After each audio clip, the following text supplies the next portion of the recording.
Welcome friends to another r/malicious compliance video. Oh, it would make me so mad if you hit that like button. I guess I'd say you'd be maliciously complying if you hit the like button. And our first story of the day is by J. Georges Fusa. Manager wanted everything I do during a workday written down. Request granted. Some context, working in an outsourcing company. Before I joined the job, there were two people doing my job, both left before I joined. I was alone doing the job of two people. Weekly reports being sent to the client head, and client would visit job site once a year. So here goes. As a means of control and reporting, there's a general mailbox to where clients would send all requests that need to be addressed. I had to deal with 30 to 40 different people from the client side plus the client head. They didn't give a crap about said mailbox and would always email my inbox, ignoring said general one almost always. Since I was alone doing the work of two people, I was almost always behind on the workload and would get the idiots on the other side constantly complaining to the client head, who in turn would complain to my managers. How was it possible that OP can't deal with 7 or 8 daily emails and be behind on his work? Weekly report stated that I was only getting 7 or 8 emails from the client a day, completely ignoring the freaking phone, personal inbox, and Skype chat, which were the ways people were contacting me every day. So the client head complains to managers and escalates me for being a lazy idiot that can't even handle a handful of emails a day. The manager set up a meeting to grill me. OP, you always look so busy and you're only getting a handful of emails a day and constantly behind on your work. How is this possible? Client isn't happy, and you either improve dramatically or the client wants us to replace you. I explained that general mailbox wasn't the only thing I did, mentioning all the other means through which the client idiots were requesting things. So the solution to show the client head what was being done, I was told I needed to register on an Excel sheet everything I did during the day. I asked for clarification. You mean emails and calls, right? No, everything. And email the Excel at the end of the workday. So here goes my malicious compliance. I did exactly what I was told. I wrote down everything I did during the workday, even including bathroom, smoke, and coffee breaks. Client writes on Skype. I write down timestamp when client asks for something and timestamp of each and every reply, all adding to an Excel at around 500 lines every day, with my personal favorite of adding a line at the end, time wasted to fill in sheet, 1 hour. One manager laughs when he sees my full compliance, the other one not so much, but knows he can't do anything because I did what I was told. A few months later, when the client head visits, he tells me he freaking loved it. I was told to stop doing it on the 3rd day. They were now aware of what I did during the day. Although it was a little over-compliant, it did do a fabulous job of laying out everything you did during the day, which is exactly what you needed to do to get all these people off your back. Let me ask you guys, if you had to fill out an Excel sheet of everything you did during the day, like even down to sectionalized, like reply here, reply there, reply here, would it drive you absolutely crazy? Because I feel like it would drive me crazy. Let me know in the comments down below. Our next story is by Linda Lee 13. Where's Alex? I worked at a bar my freshman year and had a manager who was incredibly patronizing and rude. She would speak to everyone in the most disrespectful way and was even worse with the employees of color. She indicated she thought we were stupid all the time. My coworker Alex, a black busser, got it the worst. She might as well have been calling him boy. We complained on his behalf several times and nothing happened. It was also well known he was working a lot to pay down some unexpected debt. One day, I came around a corner and she was yelling the classic, "If you don't like it, then quit whenever you like." Alex just turned red and shook it off. 2 days later, he tells me he has another job and will work both for a while and cut back on this one. One day after that was one of our busiest days of the year, but not worth it because tips are sporadic because everyone gets so trashed. One of the 2 bussers called out sick. My manager was pissed. Alex became the only busser. She refused to help him. At one point, I couldn't find him, so I just started bussing tables because I had a busy but chill section, but still dishes were piling up in the back. I called the manager to help. She said something rude about him, came upstairs, and actually waited by the bathroom door pacing. So creepy and inappropriate. She got a male coworker to check. No one on staff was in there. Then she went upstairs. His stuff was gone. His locker open with a piece of paper that says, "Freak you, manager. I quit. Now. Happy St. Patrick's Day." Manager had to do the work of 2 giant men all night for no tips. We made bank not having to tip out any bussers. No other coworker would come in to help because they hated her. She cried when she saw we each made over $500 in less than 6 hours, and she couldn't have any. I found out later the bussers planned it, and one pretended to be sick so they could force her to work the most chaotic day of the year and then all of Alex's shifts for a week. She suspected, but couldn't prove it. His new job was apparently way better and full-time. Bottom line, if you're gonna treat people like crap and then leave them out to dry when they need help, in what world should you be remotely shocked that they quit? At that point, with the stuff this manager was doing, it's almost like they were forcing their hand to quit, egging them on, like actively pushing them towards it. Alex was smart to not only get out of there, but really just throw it all back in this manager's face. Maybe make them realize how awful they'd been treating people. Or maybe even after they did that to the manager, they still couldn't realize why they deserved that treatment. This next story is by Janetta Brown. Don't want you working here if you're only here to get paid. In November of 2020, my job was having a company-wide Zoom meeting to discuss the state of the company. Everyone was nervous because the last company meeting ended with us being told that raises and hiring was on hold, and that if revenue continued to decrease, then pay cuts and demotions would be coming. So during the call, the CEO started on what he considered a high note for the company. He was very proud of the fact that, for the entire pandemic of 2020, where all employees were working from home, the company continued to pay the full rent of all 3 buildings that we have in the amount of $250,000 a month. He was proud that he was able to keep all the leases on these properties, but then stated that due to revenue being down from 2019, that pay cuts are looking to start January 2021. He was also disappointed that we employees were not giving our all to the company. The exact quote was, "I see a lot of people logging off after their 8 hours. This is very disappointing. We are a family here and we all need to be pulling our weight. With everyone working from home during this time, I don't understand why working outside your normal hours is such a hard concept. We should all be chipping in to make this company better. And if you're only working here for a paycheck, then we can shake hands now and part as friends. Because I only want dedicated employees working for me." To clear some things up, this is in Illinois, and everyone there is salaried and are not offered overtime. So needless to say, after hearing this, morale dropped significantly in the company, and by the time I left on April 30th, more than 1/3 of the company's employees had quit. My manager, who was the head of the finance department, actually had the audacity to ask why there was such a mass exodus. But then again, I found out after I left that he received a bonus for keeping his budget low due to applying pay cuts before it was necessary.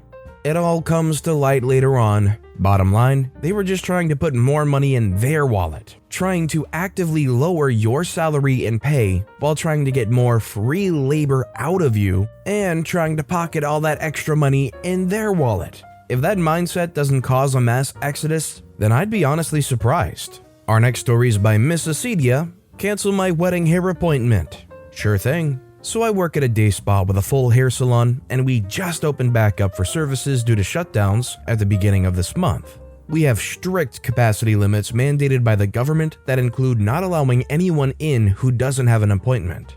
We're currently slammed. Each day we've been booked solid, and hair, between 3 hairstylists, is booked solid until late August, and that's with them opening up for extra days.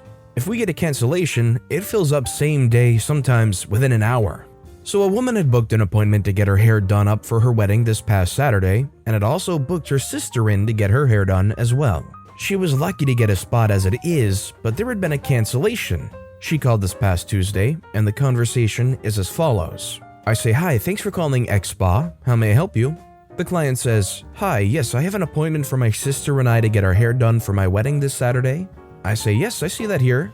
They say, "Okay, I need to cancel my sister's hair." Well within our 48 hours notice policy, so whatever. But instead, she and a friend are going to come in at the same time to take pictures of me getting ready. I say, "Oh, I'm sorry, but unfortunately, we're under a strict capacity limit, so anyone who isn't booked for an appointment isn't permitted to come in.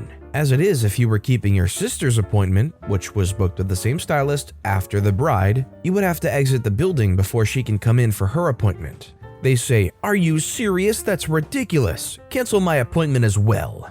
I say, "Yeah, I'm so sorry." Click. She hung up on me. So I canceled the appointment with lots of notes and made sure the rest of the desk staff, as well as the owners and the stylist, were aware of the situation.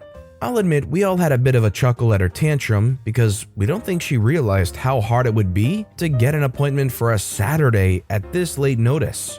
Not to mention when every other salon is under the same rules as us. We thought that was that. The appointment booked up the same day. Fast forward to Thursday and I get a call.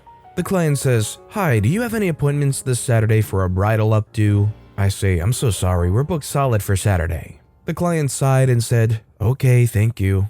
As I hung up, I looked at the caller display. It was the client who canceled calling from her sister's phone. I confirmed the name and phone number in our booking system, exact same one. I was losing my mind. It seems like they did indeed try to book somewhere else, and they had no luck, so they tried calling us back. Congratulations, you played yourself because you threw an adult temper tantrum the week of your wedding.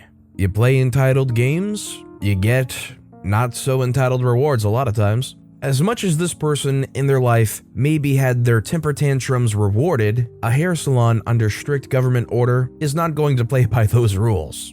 And our final story of the day is by Synthron. Not giving me the files I need? Okay, I'll do as you wish. I worked at a company, let's just call it us, as a hardware engineer. Customers would contract us to design, redesign, repair, analyze, etc. their projects and modules and so on. One day, a big long-term customer, we'll call the company ABC, called and it went something like this. ABC says, "Hello us, we have a module which isn't working. Can you analyze and fix it?" I say, "Hello ABC, can you go into more detail? What exactly isn't working? Is it hardware or software related?" Note, us did both. ABC says, "It's not working." I say, "Well, yeah, but what is not working?" They say, "It's not working." I say, "All right, can we have the technical documents so we can start analyzing them?" They say, "No can do, but here's the faulty module." I say, "How do you expect us working on the module without having a clue what it's supposed to do?" ABC says, "You'll figure it out." Okay, so basically this went on for about a week. After that, we just said okay. I asked my boss, since I was supposed to work on it, how I should go on with the task. My boss, crazy lovely guy he was, just said, "You heard them. We have to figure it out. So complete reverse engineering of the module and make sure you write down every single minute you work on it." Small side note for the non-tech savvy peeps here, a reverse engineering process is the long and tedious process of tracing every single copper trace on a board, basically starting with the finished product with the goal to redraw the schematics for it. Think of it like having a meal with 5 courses and in the process of eating, figuring out the exact steps the cook took to make it. So I did as my boss said. I re-engineered the whole module, drawing my own schematics for it, figuring out the inner workings, even taking a ROM dump, basically deassembling the machine code into readable source code and tracing down the workings of the software as well. This whole process took something like 4 to 5 months for me and 2 others to just reverse engineer this goddarn, expletives here, module. After that, we finally started working on the errors and found out that there was a bug in the software causing the processor on the module to reboot like every 2 seconds. A bit of research showed that this module was part of an industrial controller system. Let's just say that if they put these modules anywhere in there, a lot of people would be without power. So after finding the error and fixing it by literally changing one line of code, writing the report, and scheduling a meeting with the client, I got back to my boss, who was following my working hours really carefully for the project. It turned out that there was a lot of work hours for that project. Through the grapevines, I heard that the total cost for the client was totaling well over 300 grand. So the meeting began and we presented our findings, showing the whole process we did, including the reverse engineering. This time we spoke to different people as to the ones who gave us the project. This time the CEO of ABC was within the meeting too. At first he asked us where we got the schematics because they didn't look like they were made with their templates. We told them we weren't given the documents, so we had to re-engineer everything. Easy to say, the CEO was livid. He immediately asked us who told us that we couldn't get the docs. We told him. He thanked us, made sure we were paid 10% more than we billed, and hung up. The fallout came to us via an email from the CEO himself. He apologized to us that we had the hassle of re-engineering. Also said that if we ever have trouble like this again, we're free to contact him directly. Also, the guy who said, "You figure it out," apparently got fired on the spot. Least to say that even if it was a lot of work, I really have to grin every time I remember this. This happened about 3 years ago, and since then, I quit the job to study to become a state-certified technician. After that, I'll happily go back to the company since working there was a charm. Also, on a side note, after talking to the CEO of ABC and getting a few documents, we discovered that the software bug was over 9 years old in a safety first over anything else industrial controller system. Who would have thought? I think the lesson learned here is when you're dealing with hardware and software and the technical side of things, you probably should be pretty well versed on not only the hardware or software, but also the processes of troubleshooting, names or purposes of the modules, or, the paperwork and schematics. I think if you took what the employee of ABC did and apply it to really any job in that kind of scenario, like a fast food chain employee calling for a restock on something and they say, "Okay, so what do you need a restock of?" "You figure it out." It kind of universally is a, "Yeah, you need to go home, you're not working here anymore," type situation.